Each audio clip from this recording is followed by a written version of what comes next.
Magandang araw mga paps!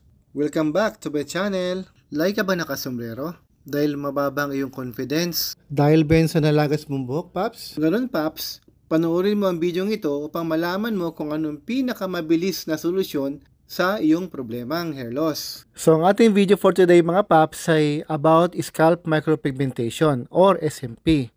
Ang SMP mga paps ay isang procedure na non-invasive. Ibig sabihin mga paps, walang uoperahan, hindi madugo, hindi katulad ng hair transplant. Ito ay tinatawag na cosmetic tattooing technique na ginagaya ang appearance ng mga hair follicles na bagong shape sa scalp natin. So magkikreate siya ng illusion na malago ang buhok mo na bagong shape lang. Lalong-lalo na mga paps pagka nagawa ng maayos. Kaya dapat mga paps ay ingat po sa pagpili ng inyong artist. Dapat doon kayo sa certified SMP artist na may training kung paano ginagawa ang tamang procedure ng pag-SMP. As a SMP artist mga paps ay marami na akong nakitang mga nabutsyang SMP. Yung mga pinagpraktisan po ang ulo. Kasi akala po ng ibang marunong humawak ng tattoo machine ay kaya din po nilang gawin ng pag-SMP. Pero ang katotohanan po kasi magkaiba po kasi yung process. Ang proseso po ng tattoo, body tattoo at yung scalp tattoo or SMP. So ang SMP mga paps ay isang semi-permanent cosmetic procedure na kung saan ay ginagaya nito ang itsura ng ulo na puno ng buhok na mukhang bagong shape lang. Ang proseso mga paps ng SMP or scalp micropigmentation ay ang paglalagay ng maliliit na dots or tuldok ng ink or pigment sa anit. Ito ay nagsisimula sa paggamit ng mga special cosmetic devices tulad ng tattoo machine, special needles, at special ink na pang-scalp lang. Hindi pwede gamitin yung pang-body tattoo.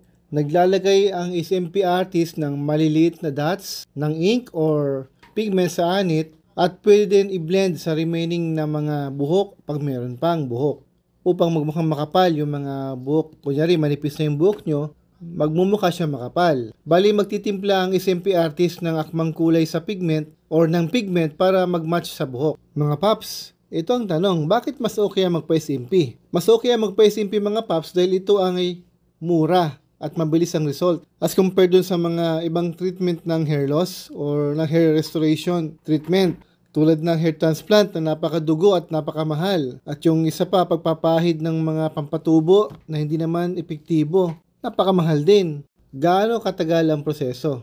Ang isang session mga paps ng SMP ay kadalasang umaabot ng 3 to 4 hours. At kinakailangan ng 3 sessions upang ma-achieve natin ang magandang result. Hindi pwede isa lang o 2 sessions lang. Kulang yun mga paps eh. Kasi hindi magandang kakalabasan ng SMP nyo. Kaya po, kung magpapa-SMP kayo, ay wag nyong ipapagawa na 1 session lang. Kasi prone sa migration ng ink at blowouts. Hindi po maganda ang itsura.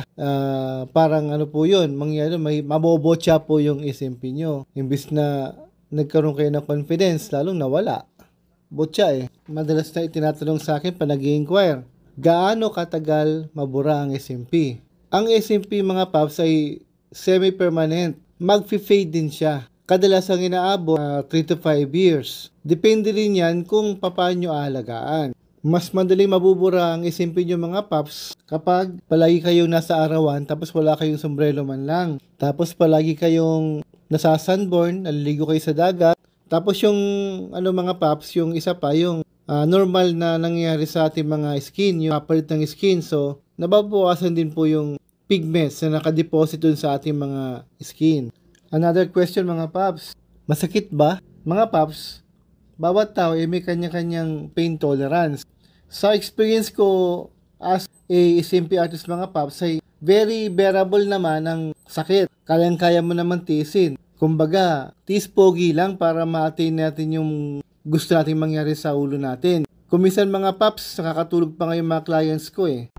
Mga paps, sino-sino naman yung mga disqualified para magpa-SMP? Ito mga paps, pakinggan mo maigi ha.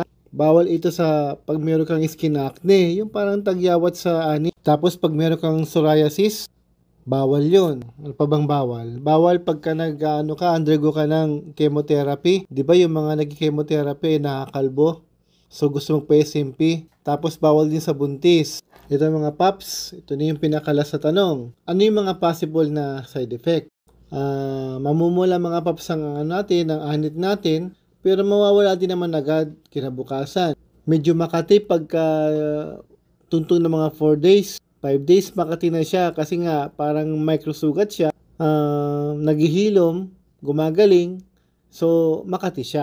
Pero mild lang naman at temporary lang, mawawala din naman. Pero mga paps, ang pinakamatinding side effects niya ay babata kang tingnan at saka tataas yung inyong confidence. Bukod pa dyan, iwas bullying na din.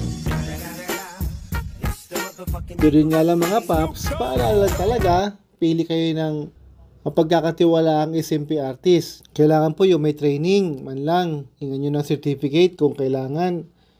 At kung marami na siya nagawa, tandaan nyo po palagi na mahirap po laser removal po ng SMP. Napakasakit po, tapos matagal. Ilang balik po kayo at mahal. Oh, no! Mga paps, maraming salamat po sa inyong panunood sa aking video na to. Sana po ay naliwanagan po kayo about sa SMP.